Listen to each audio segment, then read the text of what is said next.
बोलो श्री प्राणनाथ प्यारे की जय, श्री धाम की जय।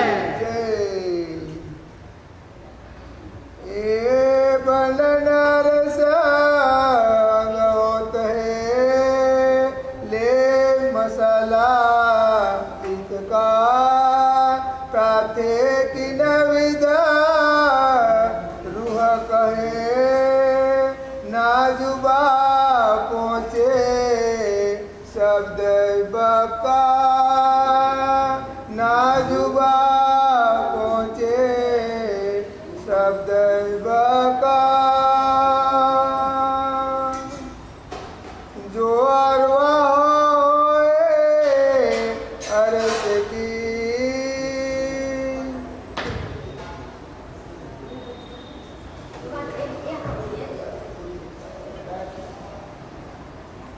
पेड़ा फरमाए महाराज जी,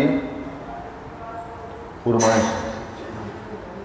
अरस की जो अरवा होए अरस की, महान तुम बुद्धि के सागर हादी सतगुरु श्री प्राणनाथ जी बड़े मत के धनी फुरमा रहे, वर्णन कर रहे हैं श्रृंगार वाणी।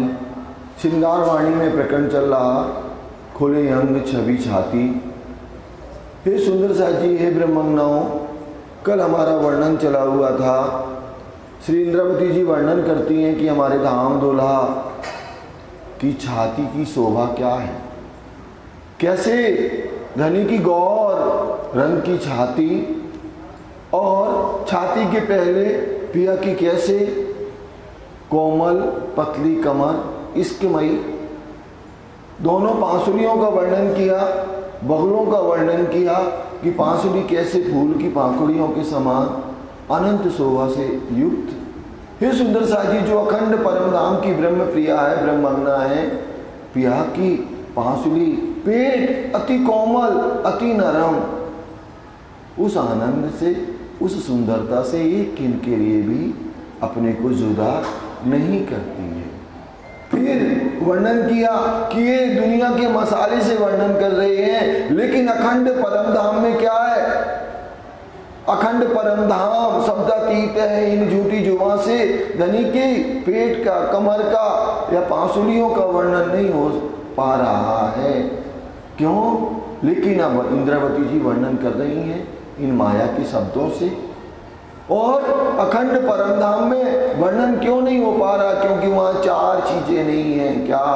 अग्नि, वायु, पृथ्वी और अग्नि, तेज, वायु, आकाश के अलावा जो पांच तत्व हैं, तो ये चार वस्तुएं वहाँ पर नहीं हैं। लेकिन अब वर्णन तो करना है अखंड स्वरूप का। क्यों करना है? क्योंकि पहले से ही अनेक धर्म शास्त्रों में वर्णन लिखा हुआ है कि जब खुद विजयाभिनंदन बुद्ध निष्कलंक अवतार आएंगे, अपनी शोभा सुंदरता सलूकी का वर्णन करेंगे, तो वह हक की स्वरूप खुद अक्षरातीत प्रिया श्री प्राणनाथ जी आए, आकर के अपनी शोभा सुंदरता का वर्णन कर रहे हैं। तो कहाँ से वर्णन करेंगे?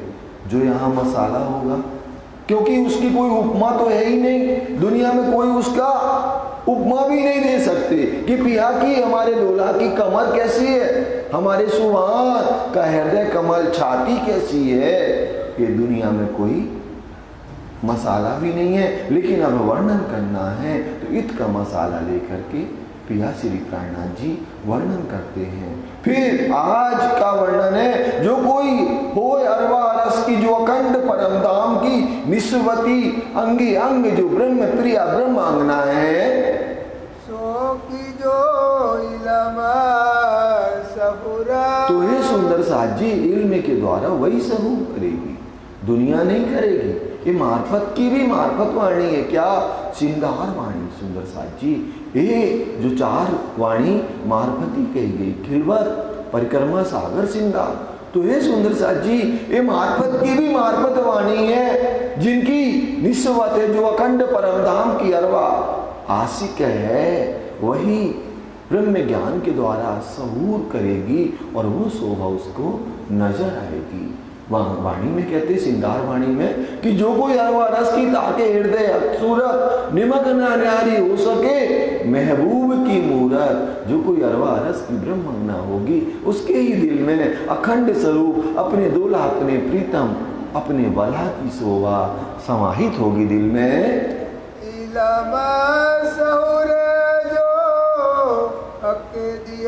और धनी बड़े मेहरबान जो धनी ने हमारे लिए इल्म लेकर के आए और उन्होंने हक इल्म के द्वारा जब सहूर करेंगे तो हमको क्या मिलता है? लीजो इनसे रूहे जहूरा, लीजो इनसे रूहे जहूर। तो जब हक इल्म के द्वारा हमारे धनी के चरण कमल से लेकर के और आगे तक की शोभा जब हमारे दिल में वो ज्ञान समाहित हो जाता है तो वो शोभा हमें जहूर दिखने लगती है। कैसे? हृदय के नेत्रों से, इन चमड़े के नेत्रों से नहीं। इन चमड़े के नेत्रों से, इन चमड़े के नेत्रों में वो सामर्थ्य नहीं, ताकत नहीं कि पिया की शोभा को देखे। वो जो हमारा दिल में, क्योंकि वाणी में ही कहते श्रृंगार वाणी में कि जो कोई हक के हुक्म का ताइलम करे बेसर लेवे अपनी मेहर में तो नेक दीदार कब होना। जो हक के हुक्म इलम को दिल में समाहित करेगा तो उसको जरूर जरूर जरूर धनी की सुंदरता शोभा नजर आएगी। तो जो जिनके भी दिल में पिया का प्रीतम का इल्म समाहित है और उस पे सहूर करता है तो उसको हमारे प्रीतम की शोभा नजर आती है। हक को जेता रूहा देखहि, हक को जितनु देखे। अब ब्रह्मंगनाएं जो रूहे अखंड परम धाम की धनी की अंगी अंग है, जो जितनी शोभा को बार बार अपने प्रीतम की शोभा को स्वरूप को देखती है तो श्री इंद्रावती जी कहती हैं कि बार बार देखने के बाद में बजेता रूह जब अपने प्रीतम को देखती है तो बुद्धि और मन को भी सुध नहीं होती। रूह अपने कैसे कंसंट्रेट होकर के धनी के आनंद में ही डूबी रहती है और उस आनंद को बुद्धि और मन भी नहीं ले पाता। बुद्धि और मन भी उसका आकलन नहीं कर पाता कि धनी की शोभा सुंदरता की क्या बात है। ये तो आत्म उस आनंद में डूबी रहती है। तो सुपन जुबा क्या कैसी। तो हे सुंदर साथ जी, अब आप देखो जब बुद्धि मन उसका निरूपण नहीं कर पाती है तो ये झूठी रचना, और रचना क्या करती है? शब्दों से बोलती है। रचना का काम क्या है? जुआ का बोलना।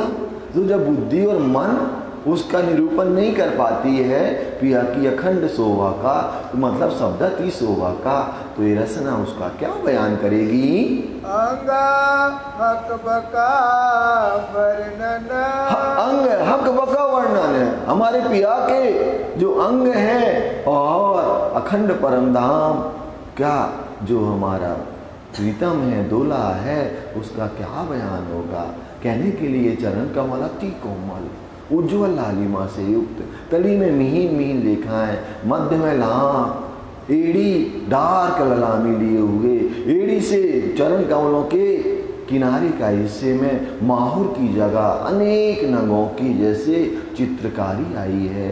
घूंटन टाँकी अति कोमल, फड़ा का तो वर्णन ही नहीं हो सकता। जो सलूकी है, सुंदरता है, इन झूठे शब्दों से वर्णन करते हैं लेकिन नहीं हो सकता। इंद्रावती जी कह रही हैं वर्णन नहीं हो सकता।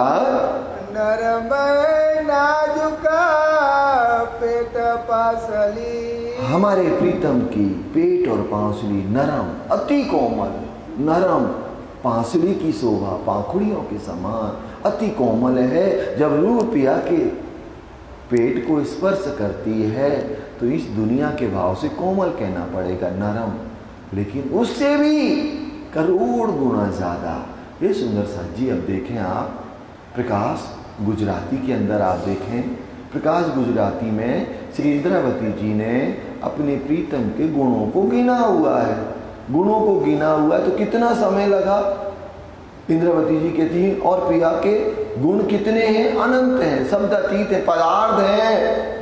कि एक मिंडा लगाते 1000 मिंडा के गुण हमें नजर आ जाते हैं। तो सुंदर साथ जी अब इस शब्दों से बयान तो रहा कोमल है, नरम है, लेकिन जब स्पर्श रूह करती है तो उसकी लज्जत उसी ब्रह्मंगना को मिलती है। वो नरम और कोमल भी नहीं कह सकती। क्यों कहूँ खूब रस रंगा, क्यों कहूँ खूब रस रंग है, कैसे उसकी खूबी, उसके इश्क के रस को, उसमें जो रस है कोमलता का, नरमाई का, और उसमें जो रंग है उसको कैसे कहवें। लेकिन जो स्पर्श करेगा वही इसको महसूस करता है। देता आराम आठों जाम, देते आराम है 8 जाम। अब राज्य के पेट की शोभा को, सलूकी को, नरमाई को, कोमलता को देख करके रूह को क्या मिलता है? अष्टपहर 64 घड़ी कैसे उस आनंद में रहती है। आराम का मतलब उस मस्ती में अष्टपहर 64 घड़ी पिया की कैसे पांसलियों की शोभा, कैसे पेट की शोभा, कैसे कमर की शोभा, पतली इश्कमयी जब पिया चलते हैं तो कैसे इश्कमयी चाल से चलते हैं।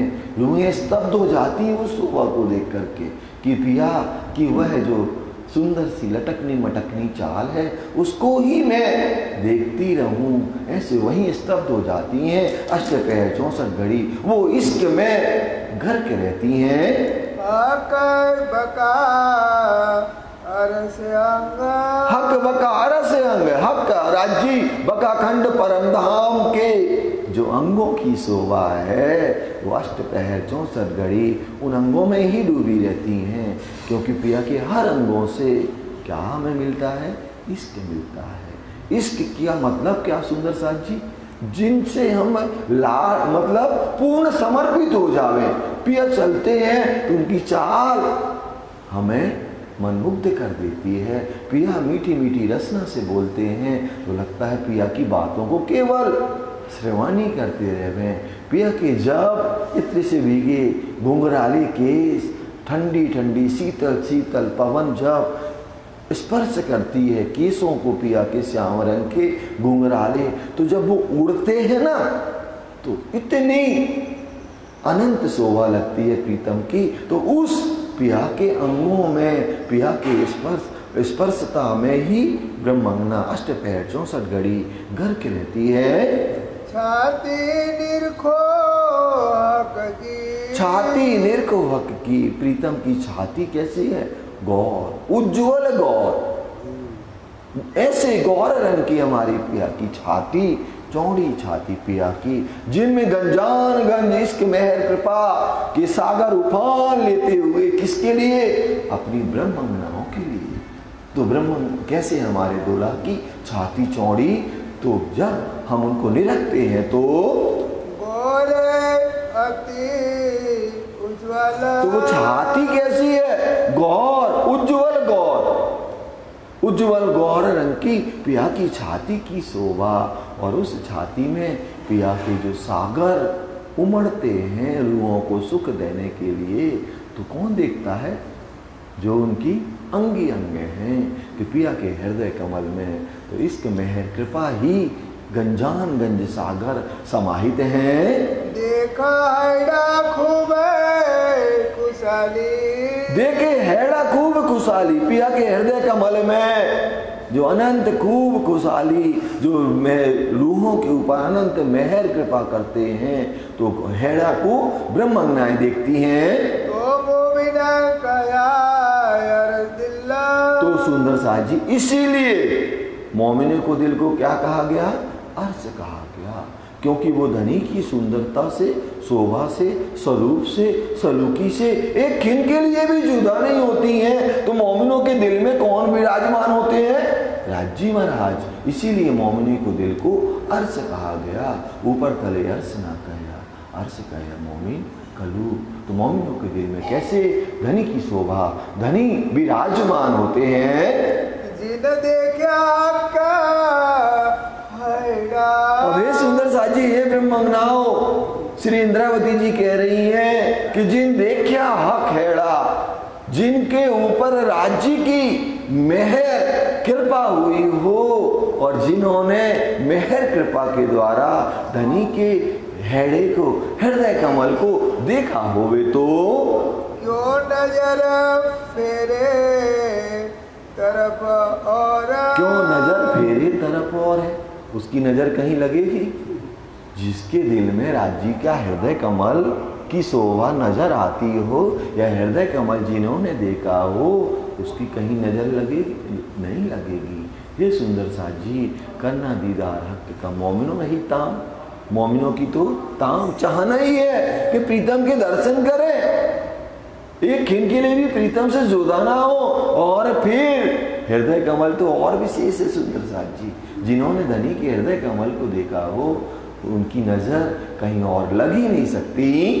वाको उसी सूरत बिना, बाको उसी सूरत बिना, बाको माने उसको, वो हृदय कमल में जो अनंत पिया, जो इश्क के सागर, मेहर के सागर, कृपा के सागर समाहित हैं, तो उसकी सूरत वाको उसी सूरत बिना, उस शोभा से वो जुदा नहीं होती है। आग लगे सब ठोर, तो आग लगे सब ठोर, सारे ठिकाने उसको कैसे लगते हैं? आग के समान। वो तो धनी के हृदय कमल से जुदा ही नहीं होता है। वो धनी के हृदय कमल में जो गंजान गंज इश्क मेहर है, उसी इश्क मेहर में ही डूबा रहता है। लेकिन जिन देख के हा खेड़ा, जिनके ऊपर राज्य की मेहर हुई हो, जिनके ऊपर कृपा हो, जिनकी निस्वत हो, वही उस आनंद में अष्टपहर 64 घड़ी घर के रहता है, डूबा रहता है। आग